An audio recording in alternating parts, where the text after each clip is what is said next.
on, new episodes of The View when she tries to pull the race card. Yes. And then she's like, America is racist. And then they're like, yeah, they might be racist, but they're not like slave owner racist. like somebody that we...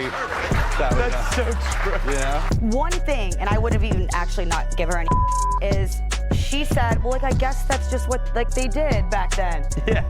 She should have followed that up with saying something along the lines of, and I understand that that's a departure from the way I've talked about this before.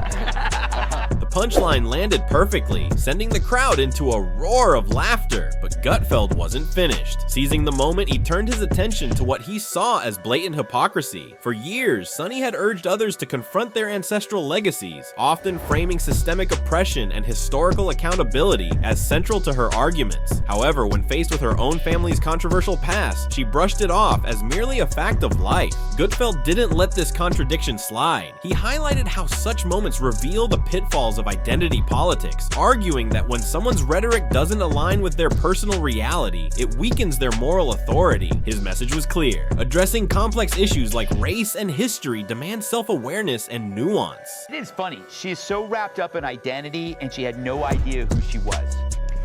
Well, now we understand why she always makes Whoopi get the coffee.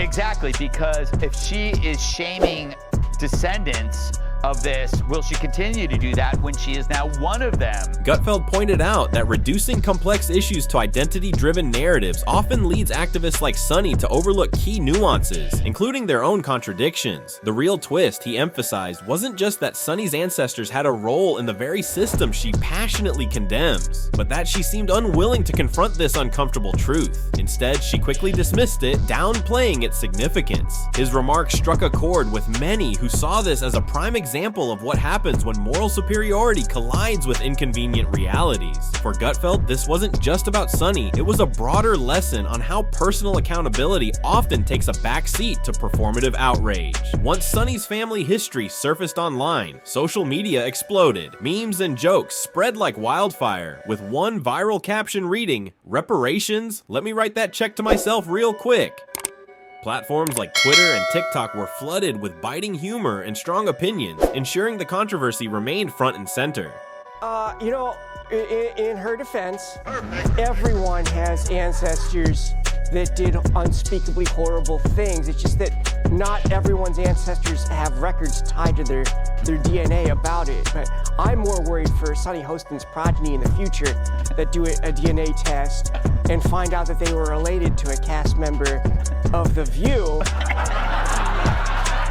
And they're like, oh, it all makes so much sense now why I'm so stupid and fat.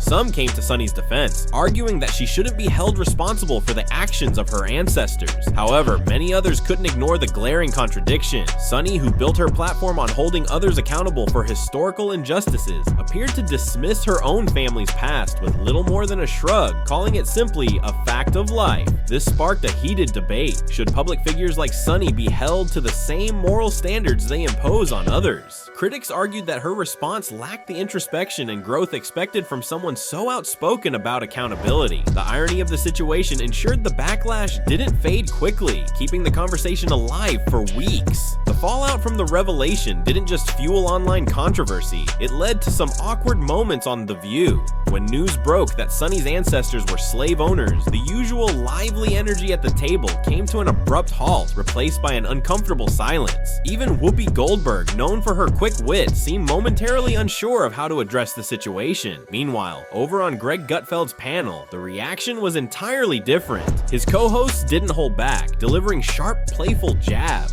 One even joked that Sunny might now need to start shaming herself for her family's history. The laughter that followed underscored their criticism of what they saw as her double standards, further weakening her moral authority. Rosie O'Donnell also weighed in, offering a more measured and reflective take on the situation, adding yet another layer to the ongoing debate. There's nothing worse than to find out you're a white woman. She's so disappointed. It's really disappointing. Her mother was white. Oh my The God. shame. Oh my God. The horror. It's PBS, I think, show about your history, and finds out that this is fantastic. She is descended from slaveholders. She's descended from slaveholders, and she's been apparently getting a lot of mail about her call for reparations because it turns out she's going to be paying them and not actually receiving them. Rosie O'Donnell emphasized that people should be judged by their actions, not their ancestry, while also acknowledging how identity politics can sometimes oversimplify complex issues like race and history. Her perspective encouraged a broader conversation about how moments like these can challenge rigid narratives and push individuals toward uncomfortable self-reflection. Reactions to Sunny's situation were sharply divided. Some saw it as a chance to explore personal accountability, while others viewed it as yet another example of identity politics backfiring. Regardless of where people stood, one thing was clear: the controversy surrounding Sunny's response was impossible to ignore. Her reaction to the revelation about her family's past felt like a missed opportunity. Rather than using the moment to reflect or spark a meaningful discussion about the complexities of ancestry and accountability, she quickly dismissed it as just a fact of life.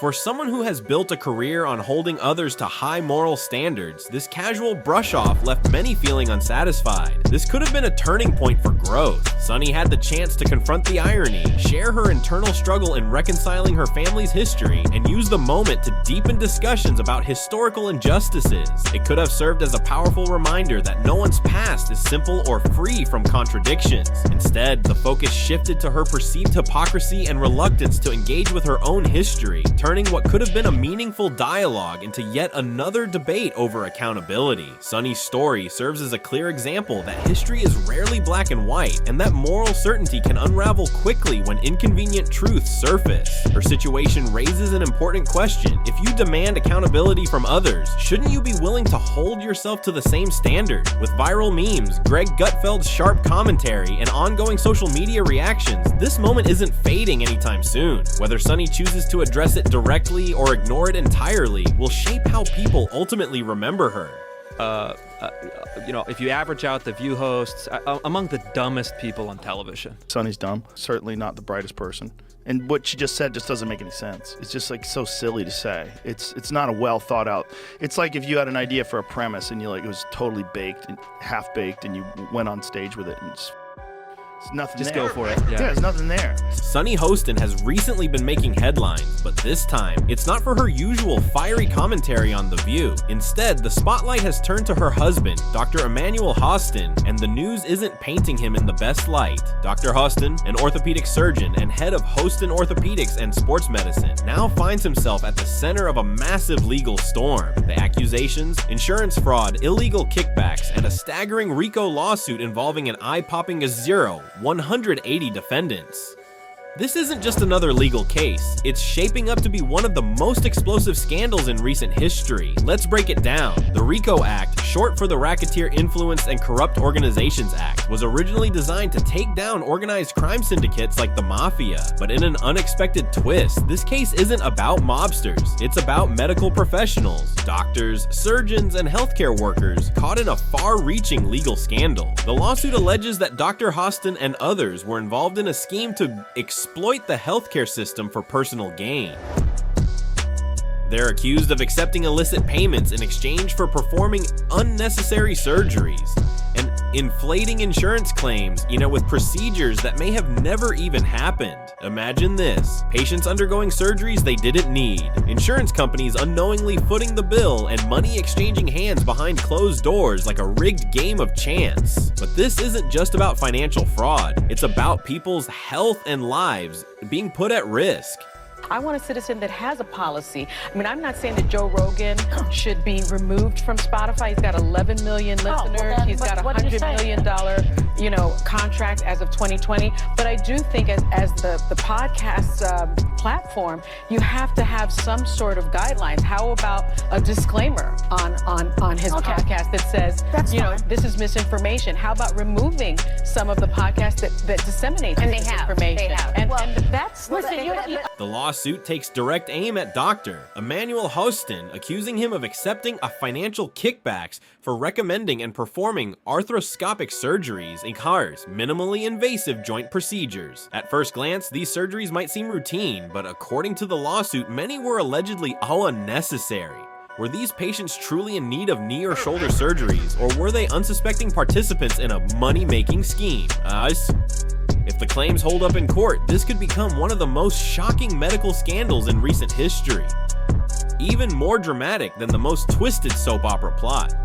Imagine putting your trust in a doctor only to discover you were a pawn in a profit-driven scam. That kind of betrayal doesn't just sting, it shatters the very foundation of doctor-patient trust. At the heart of the case is an American Transit insurance company on the plaintiff, which claims it was defrauded out of millions by paying for surgeries that were either unnecessary or may have never even happened. But there's another layer to consider. Insurance companies aren't always innocent in these battles. They've often been accused of shortchanging doctors, denying legitimate claims, and manipulating the system to avoid payouts. So the question remains, is this a legitimate takedown of a fraudulent medical scheme, or is Dr. Hostin a scapegoat in an insurance company's attempt to recover lost funds? The lines are blurred, and as more details emerge, the public will have to decide which side of the story they believe. According to a new lawsuit obtained by Page Six, the orthopedic surgeon was one of 200 defendants named in one of the biggest racketeer influence and corrupt organization cases ever filed in New York. Emanuel was accused of federal insurance fraud and, quote, getting kickbacks by performing surgery and billing a company that insured taxi companies. Dr. Hostin's lawyer, Daniel Thwaites, wasted no time coming to his client's defense. He dismissed the lawsuit as meritless, accusing the plaintiffs of using it as a desperate attempt to recover financial losses. Thwaites even flipped the narrative, painting the plaintiffs as the real villains, an age-old courtroom tactic meant to shift blame and cast doubt. But the drama didn't stop there. Enter our Joe Rogan. The podcast mogul and outspoken media critic jumped into the fray, taking direct aim at The View and what he saw as blatant hypocrisy. Rogan pointed out that Sunny Hostin had long projected an air of moral authority, often acting as though she had all the answers, especially when it came to medical matters, simply because her husband is a doctor. But here's the twist. While Sunny positioned herself as a champion of accountability, was she fully aware of her husband's questionable dealings? Rogan's sharp critique cast serious doubt on the sincerity of her outspoken stance on various issues, adding fuel to an already raging fire. His comments made it abundantly clear that hypocrisy in the public eye doesn't go unnoticed, especially when personal ties to a major scandal are involved. This controversy only deepens the complex drama surrounding Sunny Hostin, forcing the public to reconsider her credibility. As the legal battle unfolds and new details emerge, the focus isn't just on the lawsuit anymore. It's about the truth behind the personas that the public places its trust in. What happens when the moral high ground collapses under the weight of personal and professional contradictions? This scandal has far-reaching implications. Beyond Dr. Hostin's legal troubles, it challenges the very concept of accountability and the public figures we choose to believe in.